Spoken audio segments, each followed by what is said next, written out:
all the bullying experts agree on one thing, that bullying is an imbalance of power, that someone's trying to have power over you. They want to see you lose, and they want to win. On the track.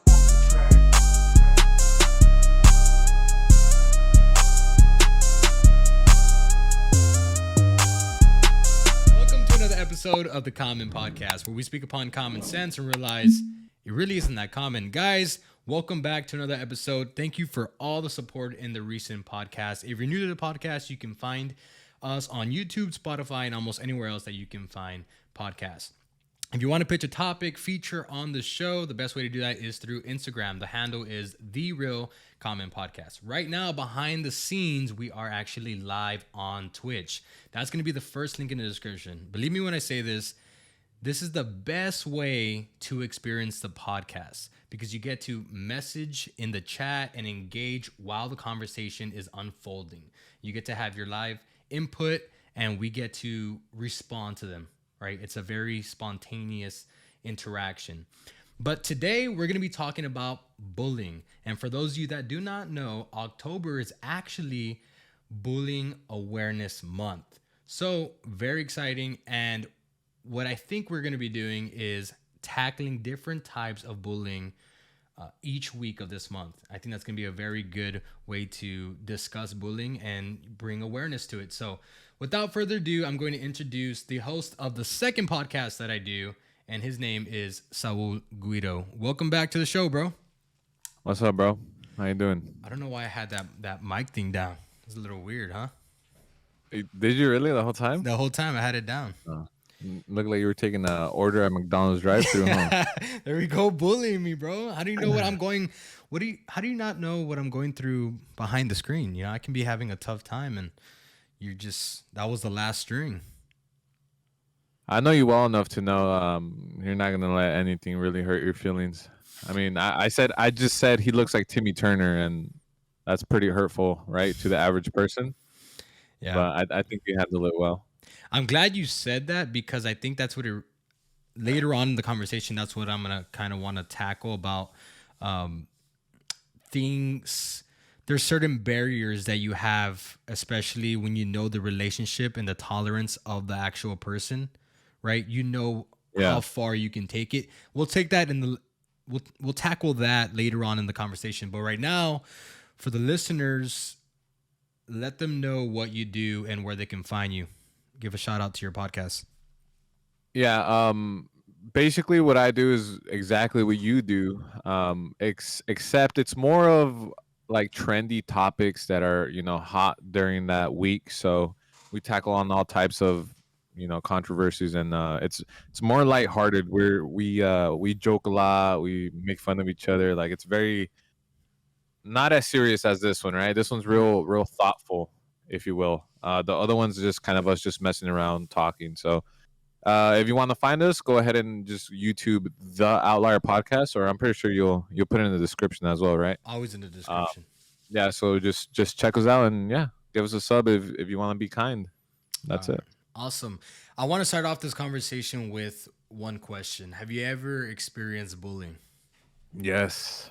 Really? Yeah, I did in elementary. It was actually pretty bad. Okay. Yeah. So there was this guy. I'll just say his name, right? Fuck it. Who cares? His name is Victor, and this guy. I don't know what's wrong with this guy, but he was always into fights. He was like known as the fighter, right? Mm-hmm. For some reason, he just didn't like me, I guess, or that's just what bullies do, right? They just don't like you. And there's one instance that sticks out to this day that I still think about. Was, do you know how it's hard to explain. Basically, there was a ramp that all the kids were lining up on, right? I was in that line, and he was walking on the other side of the ramp and just kind of said some shit, and I said something back, right? Like defending myself. And he keeps walking, and he spits at me, bro. Like he's hawked the loogie on me, right? And so like immediately, right, I like try to chase him, but I was just like too big. I couldn't fit through the railing, and he just ran.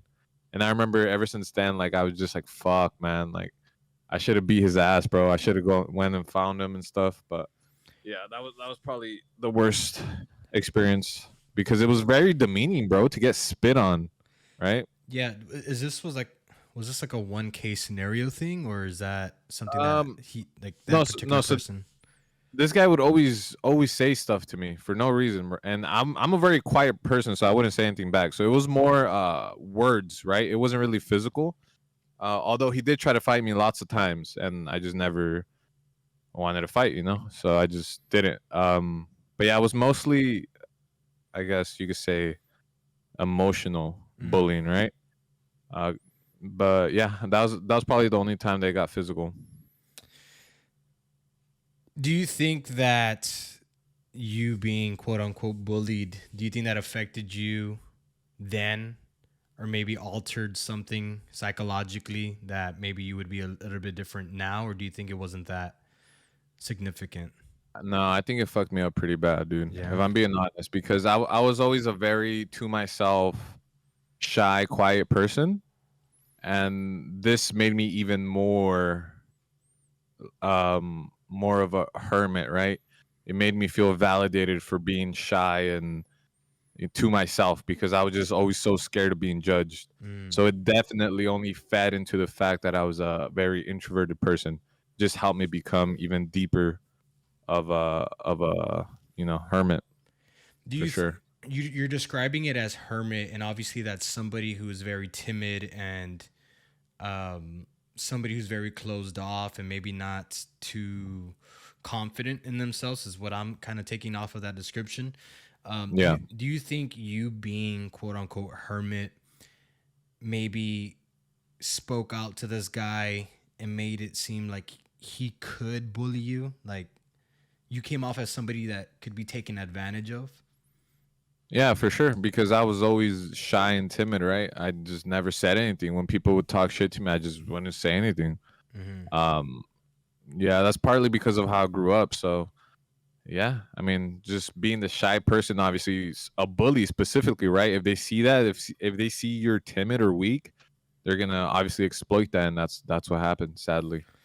Yeah. You see, like bullies are interesting because I believe that bullies only bully because there's something that they're accommodating for, right? There's some type of insecurity. There's something that's going on at home. Maybe they've been taught incorrectly or groomed a certain way where they feel like they have to compensate for what they're lacking, and then um, take it out on other people in order to inflate their ego, make them feel better about themselves, right? Yeah, And I feel like it's very prevalent in the youth, right? Teenagers and elementary school, because a lot of kids are immature, right? And a lot of them are insecure. And so that's why they do these things in order to accommodate for it. Um, but like that's what I always tell people is if somebody's bullying you or trying to make fun of you, trying to belittle you, because the actual definition of bullying, and I thought I bring it up that way, we're not uh, just kind of guessing what bullying means here. And the Google definition is seek to harm, intimidate, or coerce someone, perceive them as vulnerable. And I feel like people only do that for the simple fact of inflating themselves and, yeah, again, accommodating for their lack of.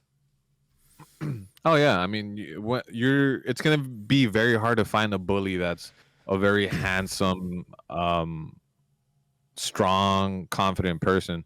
Like the bully's usually gonna be this overweight, fat, ugly person that's probably poor or going through something at home, right? Like their parents aren't always fighting or something, right? There's something wrong with that person to make them act the way they're acting.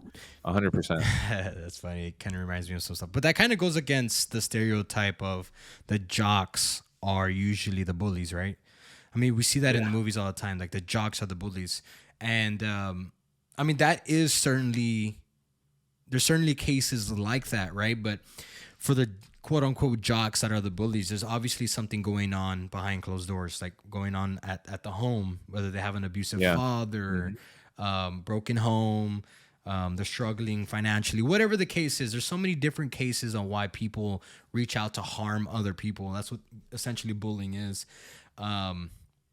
But yeah, I remember in high school, one of the most stereotypical cliche things happened it was so cliche, stereotypical that it made me cringe. Like I just wanted to get out of the room. There was this quote unquote nerdy geeky guy in the class, and I played football. And so I had a lot of football friends, and I had a very small group, but nonetheless, I guess I belonged with the jock group, right? According to this kid. And this will all explain itself later on in the story. But I remember, I don't know how the argument started, but he starts fighting with this jock kid, right? And typically the jocks are a little bit more well-spoken than, I guess the nerdy guys. And I remember the kid got so heated that he started to yell at the jock, and that just made him look a little bit more ridiculous, People started laughing. And I remember the rest of the class, he had his head down. He was just mad, school shooter mad. And he sat next to me, right? And I remember I was just like, hey, bro, you okay? Don't worry about it. People forget about it. You get over it. And he's like, I kid you not. Don't talk to me. You're one of them. And I was like, what do you mean I'm one of them? It's like, you're one of those stupid jocks, but super like cliche cringy. And I was so cringed that I didn't even want to defend myself. I just wanted to be out of the situation. I was just like, hey man, like, all right, like I'll leave you alone.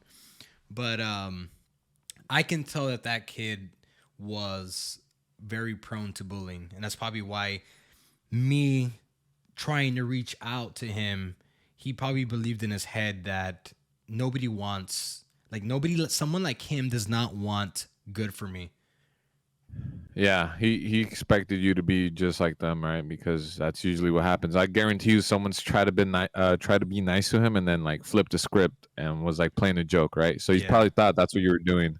But since you asked me if I've been bullied, let me flip it and not ask you, have you been bullied, but rather, have you ever been the bully? Sadly, yes, bro. I can't say that I've ever been bullied, but I want to say, looking back at it, I guess you can say I've had like bully tendencies. But I'm the reason why in the beginning of this conversation where I was like, there's usually something psychologically wrong or something going on behind closed doors with bullies. And that was me. Like I was a troubled kid. Yeah. I came from a broken home.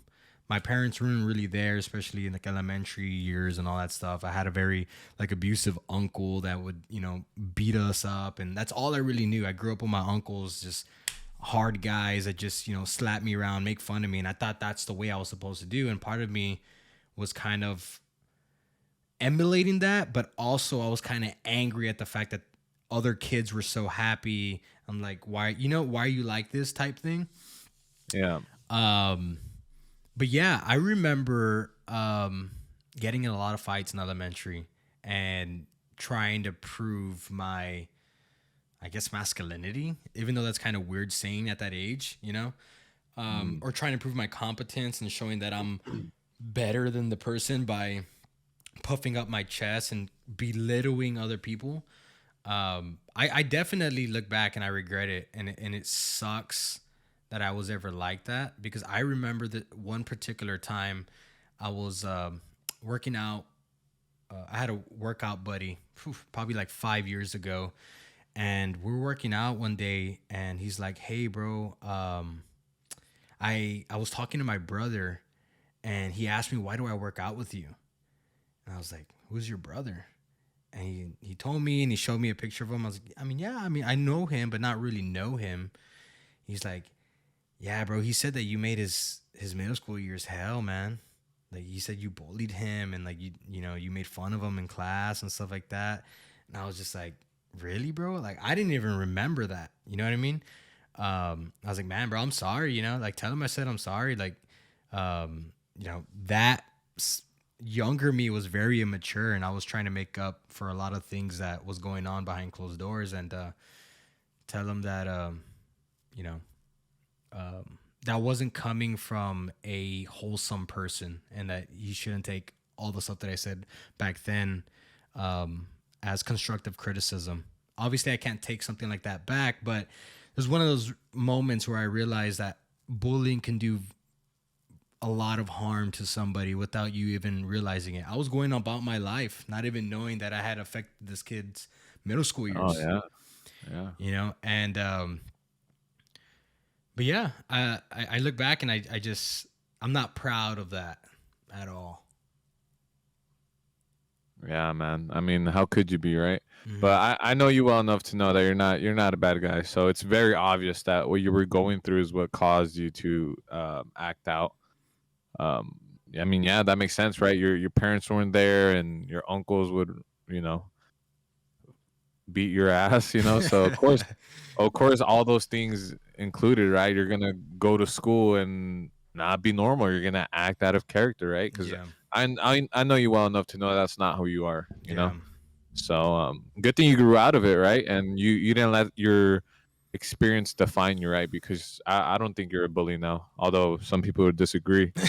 Um, but yeah, I mean, I'm as long as you grow out of it, yeah, I'm definitely very resilient, and I believe my temperament kind of handles bullying well. Maybe a little bit too well, where I see somebody else um using tougher strategies on somebody else. I wouldn't identify it as bullying, but maybe somebody else will. Does that make sense? yeah, Right. So I guess my upbringing, my childhood, has that kind of conditioned me to be a little bit tougher in that sense. Be okay with people kind of being tough on me and giving me tough, critical, feedback and stuff like that. Well, what I'm basically trying to say is that what what other people might identify as bullying, I might not identify as bullying. yeah, And I think that comes down to temperaments. yeah.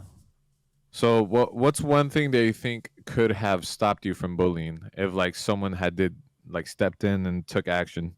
What do you think would have stopped your bullying? I think it all starts at home.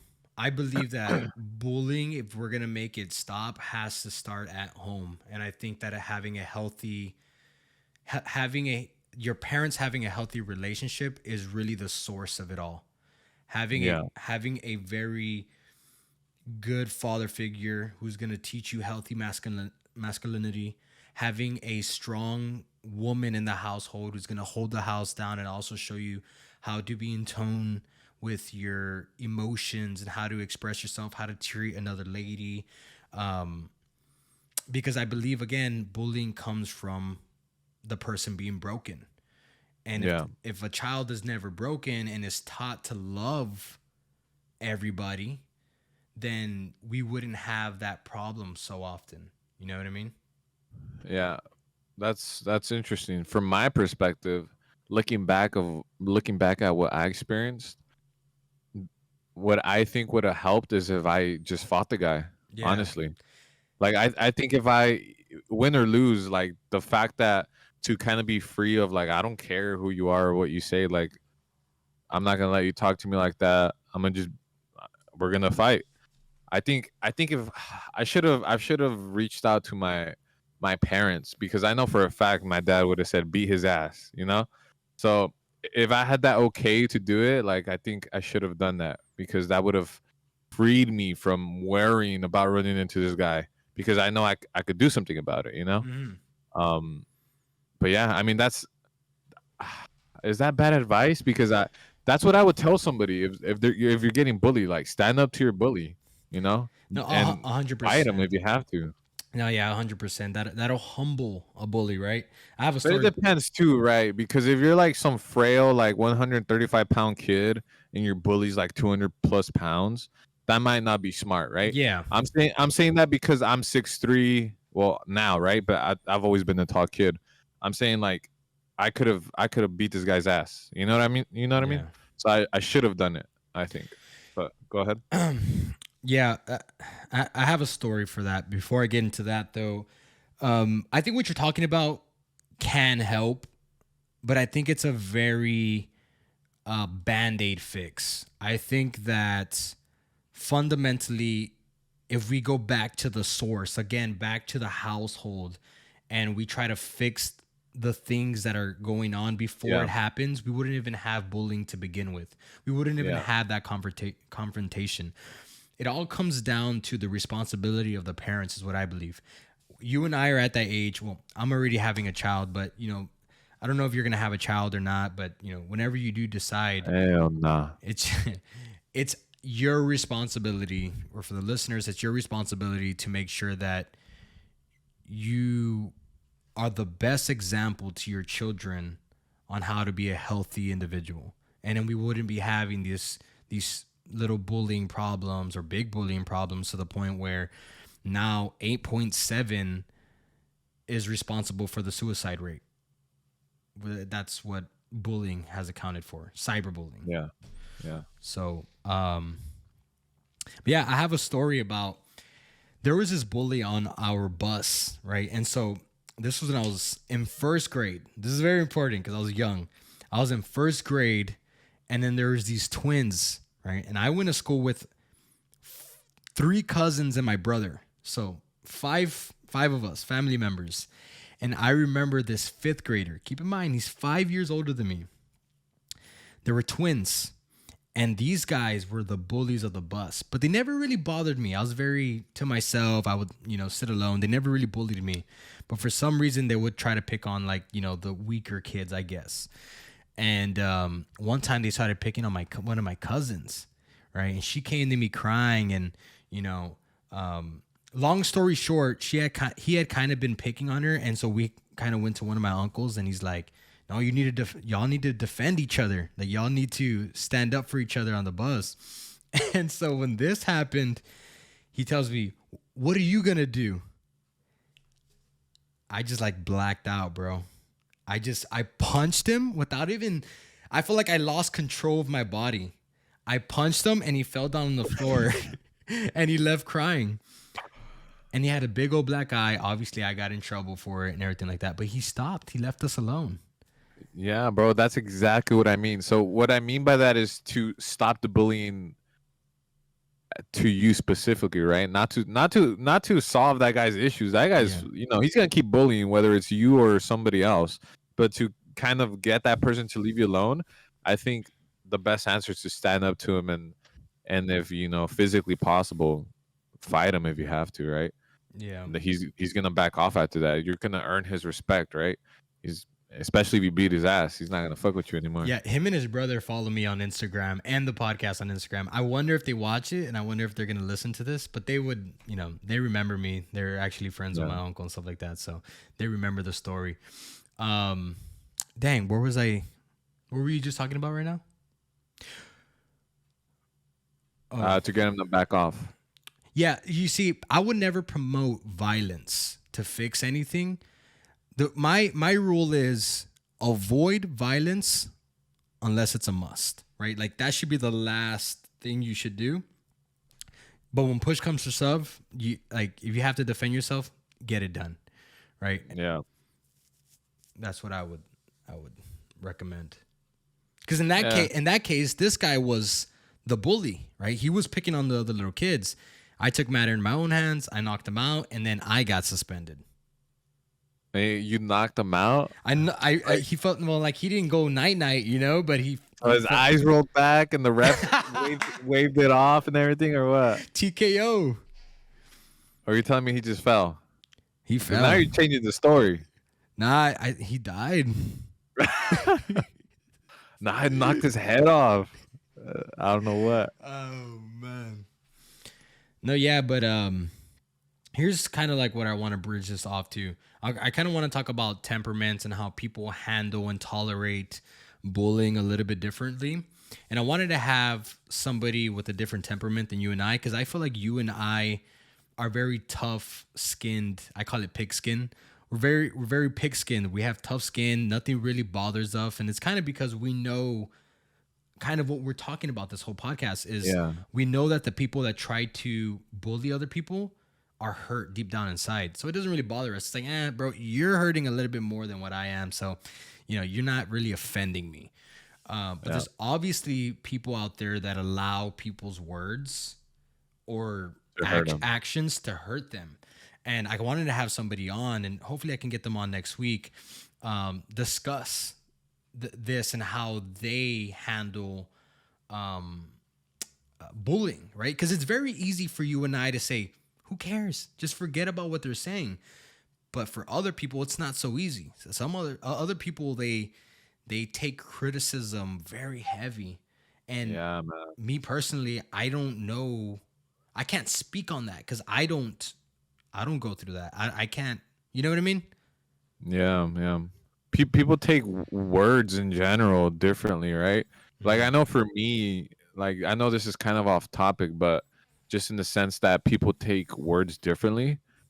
Like when if you tell me I can't do something, it's gonna only motivate me to do it more, right? But I know someone that's completely opposite, and I never believed them. I'd be like, because right, I'm thinking their mind works like mine, right? So I'm gonna tell them you can't do that. Like you're not gonna make it. You're not gonna lose that way. You're not gonna be healthy, whatever, right? You can't do that. And they literally were like, why are you putting me down? Like, what's going on? Like, you're only discouraging me, and that makes me not want to do it now. And I'm like, really? Like, that's how you take it? Like, you don't that doesn't motivate you more? And they're like, no, that just makes me not want to try at all. And I'm like, oh, so not everyone is like you and I, where we take things and make them into positives or whatever it may be.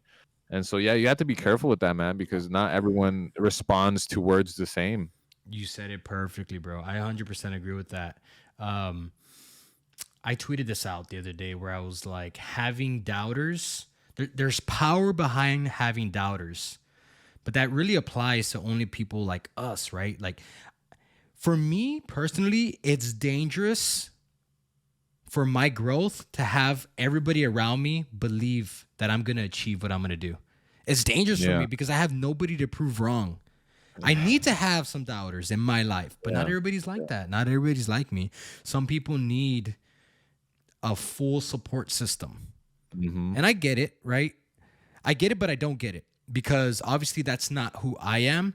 But I study a lot of psychology and philosophers very recently, and I've learned enough in the past couple of years to know that not everybody thinks like I do.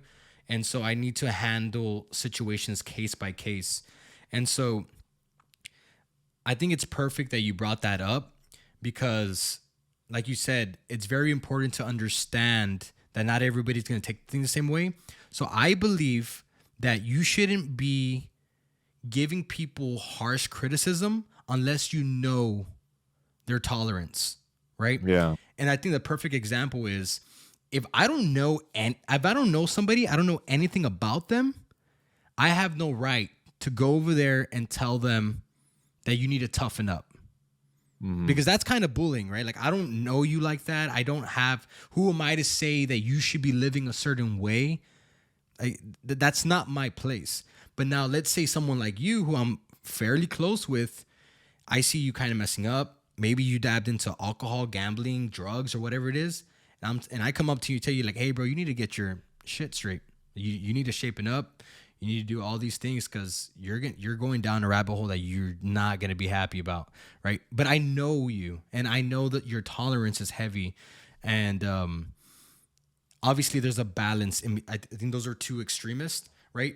Yeah. But I think that you have to really be careful. Like, let's say your coworkers or your friends or acquaintances, you have to be very careful about taking criticism case by case. Does that make sense? It's a tough thing to do, right? Because there's a lot of things that maybe you do that you think is very constructive to somebody, but they might take it as bullying.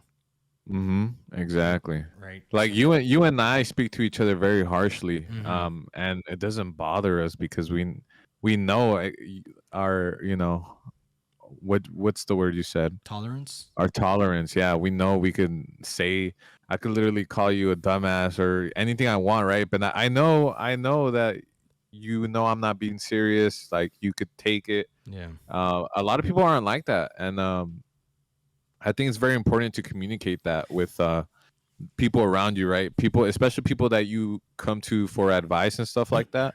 Let them know, like, hey, man, like I need you to support me or I need you to doubt me, because you and I both know that if we doubt each other, that's just gonna make us want, you know, Mhm. even more. So it's very important to communicate the type of person you are, for sure. 100%. I have this one situation that happened recently, and this person listens to the podcast, so I hope that they're listening to this. But I had got like an anonymous message for one of the Q&As saying, why do you pick on me, or why do you not like me? And it's obviously not true, but Uh-huh. for me, especially at this level of my life, I don't speak to anybody that I really don't like. I have that luxury of like, okay, like, not that I go around disliking everybody, but if there's somebody that I just don't want to be around, I just won't be around them, right? So like if I joke with people or pick on them in a jokingly manner, it's because I actually like you. That's just the kind of, how I get along, especially with males. You know Yeah. what I mean? So some people would say that's very toxic, yeah, but that's how we are, man. But it's again, it's a tolerance thing, right? Once you get to know that person, you know what they can take and can't take. So yeah, continue. Sorry, I didn't mean to No, cut no, you you're off. good. That's basically everything that I had on that topic. I kind of want to dab a little bit about fat shaming, since I had mentioned it on my stream the other night. What did Wow. Because that kind of you Yeah, know that's perfect. I mean, fat shaming, for instance, a lot of people think that's a bad thing, right? But for me, it was the best thing that ever happened to me, because I used to be super overweight. I wish I had pictures so I could show you guys, but or I probably do, but it's too much trouble. So yeah, I mean, all my life growing up, I was overweight. I was always an overweight kid, and I would get fat shamed for it, right? But it's the best thing that ever happened to me, because if if I got coddled and loved and you know was told that I'm perfect the way I am, I would have never got healthy and lost weight and been into fitness if I was just willing to accept those ideas. Instead, I got people, all my friends telling me I'm a fat ass, this and that, and it made me motivated to change my life. Mhm. Because at the end of the day, right? Sure, it kind of hurts your feelings, right? Everyone's calling you fat, but you go home, you look in the mirror, and you say, "They're right. They're 100% right. They're not lying. Sure, it's a little harsh, but they're not lying." And so the way my brain works is, okay, well, now I want to do something about it, because I take all those comments as fuel, and now I'm using that fuel to change my life and to change the things I don't like about myself. And Mhm. so I fat shaming is one of the best things that's ever happened to me. But again, not everyone works like that. So you have to be very careful with what you say and to who you say it to, for sure. Yeah, case by case, right? And Hmm. that's why I think it's a very delicate situation. Like, I don't completely support the people that say bullying, we should get, nobody should ever bully. Like, you should take that completely out of the equation, because I do believe that that is for someone. If you were to, okay, if you were to go to the Navy SEAL training, guess what those sergeants, guess what those lieutenants are going to do to you? That can Bully be you. that can be considered bullying, right? But that's something Yeah. that needs to happen, because why? We need to know that the people that are in that position can handle that type of verbal Yeah. warfare, all this tormentation going on, right? I think there's a place for bullying. Bullying is just it's a delicate balance. Like, there's a very Yeah. thin line to tip the scale, right? Mhm. I don't think it's going to be something that is ever going to be handled 100%, No. right? Yeah. I think, again, it all comes down to the household and you teaching the kids, the next generation, that you're gonna receive some type of bullying in your lifetime, but just know that this is why. Boom, boom, boom. The people doing it are insecure. They're accommodating for this, and that. Don't take it too hard.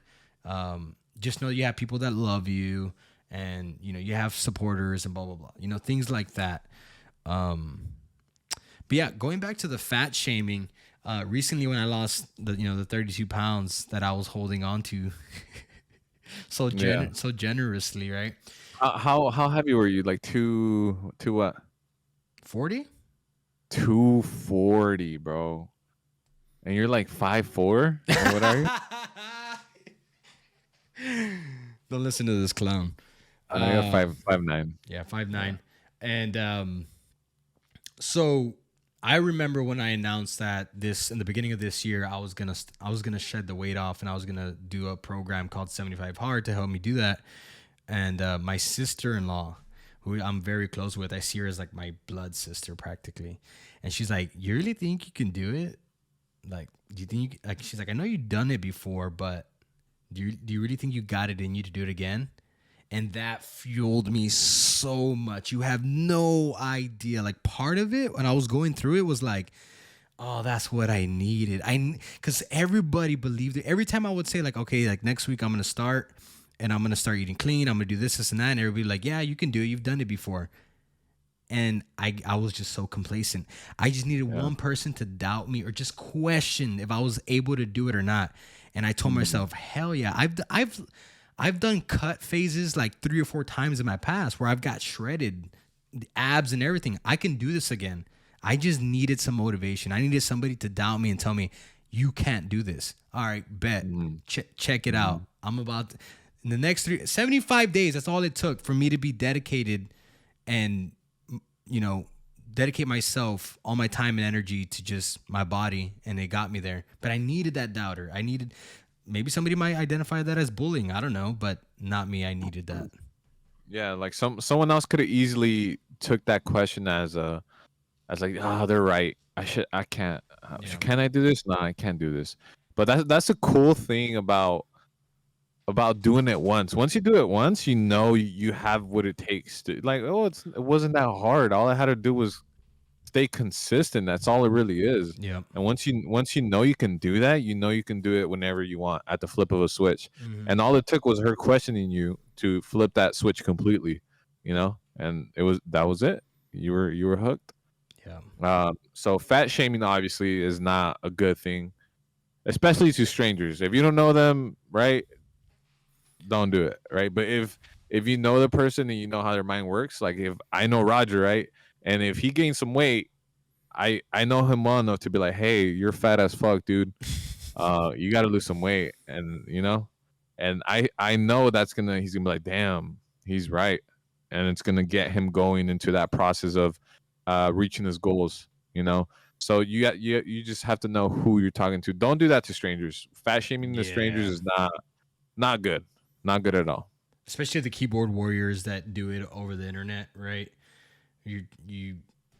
Yeah, I know. To people they've never even met before, just random people, just you're fat as fuck, like for no reason. Don't do that. It's crazy because these people might think that they're doing right, and maybe they are, right? Like maybe they're trying to push the agenda of people should live a healthier lifestyle, but that's not the way to go about it. If you want people to live a healthier lifestyle, show them what you're doing.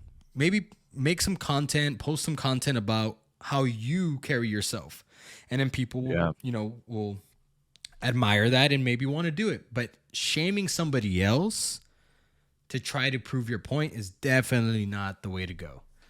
Yeah, 100%. My opinion on fat shaming, it goes the same way with bullying.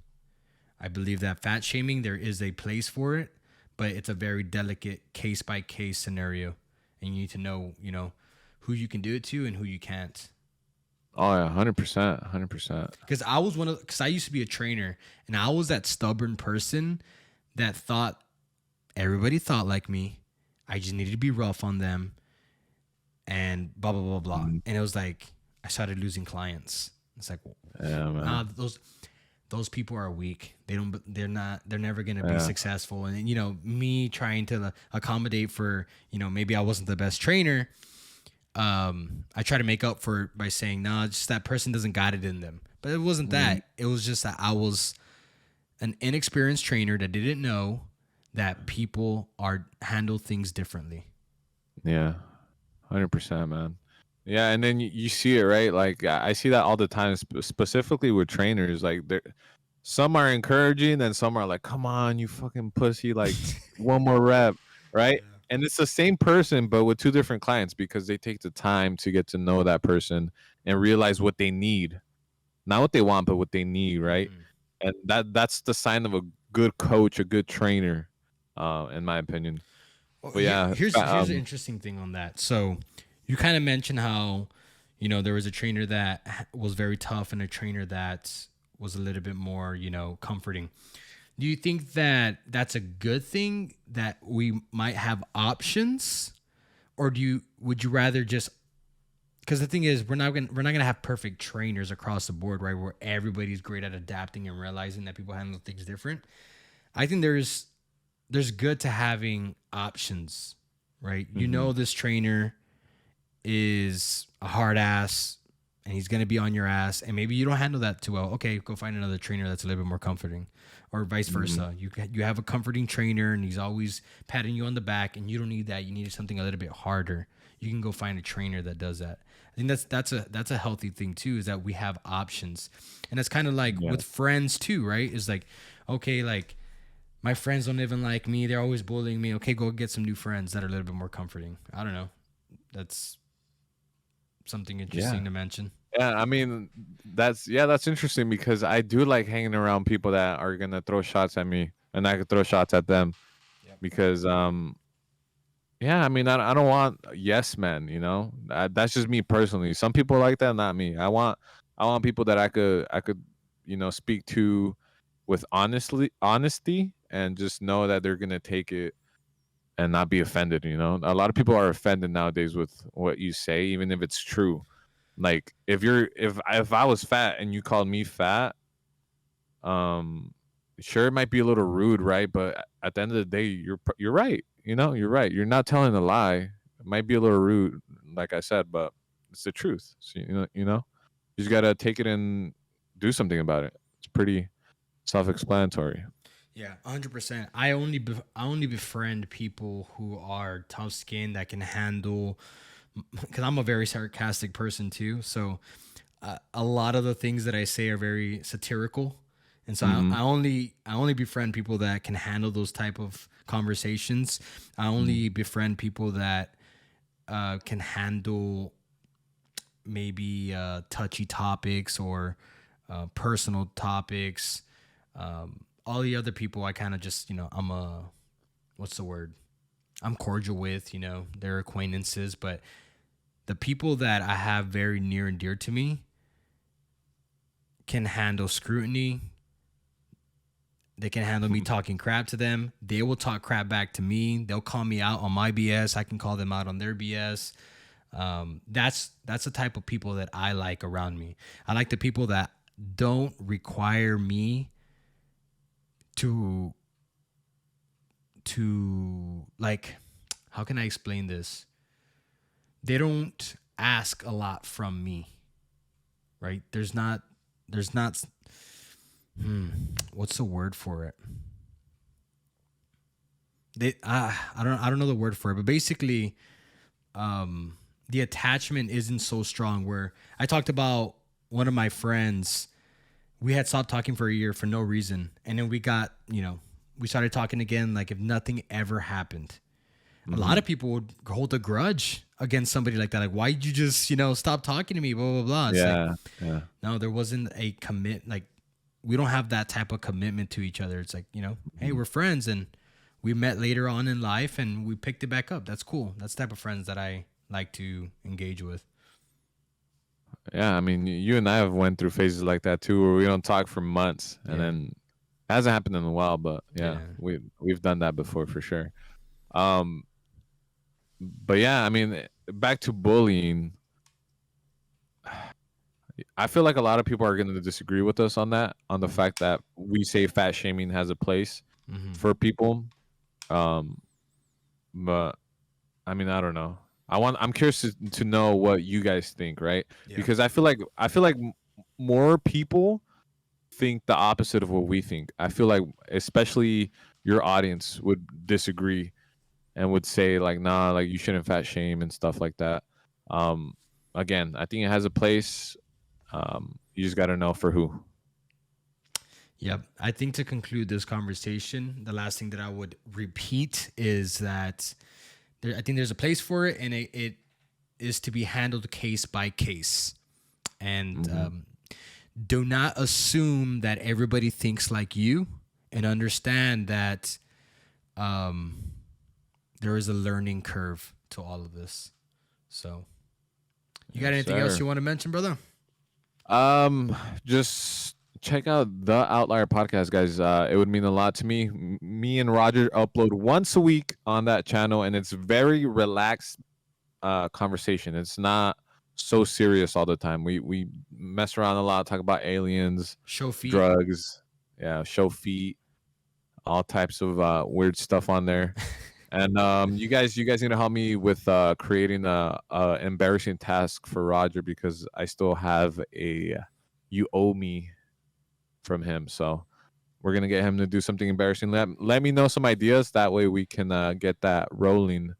But yeah, just check out the Outlier Podcast on YouTube, and that's it. Okay, before we head out, guys, I want to read one comment. There was this kid in my class that everybody bullied because he had a neck problem. He was once the nicest person, and just last year he passed away from cancer. Well, that's a very sad ending. That's sad. But you see, something like that's kind of odd, right? Here's what I don't like. I don't like people making fun of other people about things that they cannot change, that they don't have control over. Yeah. Right? Like, let's say somebody has a shorter limb, and you start making fun of that person. It's like, dang, bro, why do you want to laugh? Because, bro, I laugh at fucked up shit, Bro. So the fact you knew you were gonna get me with that one, bro.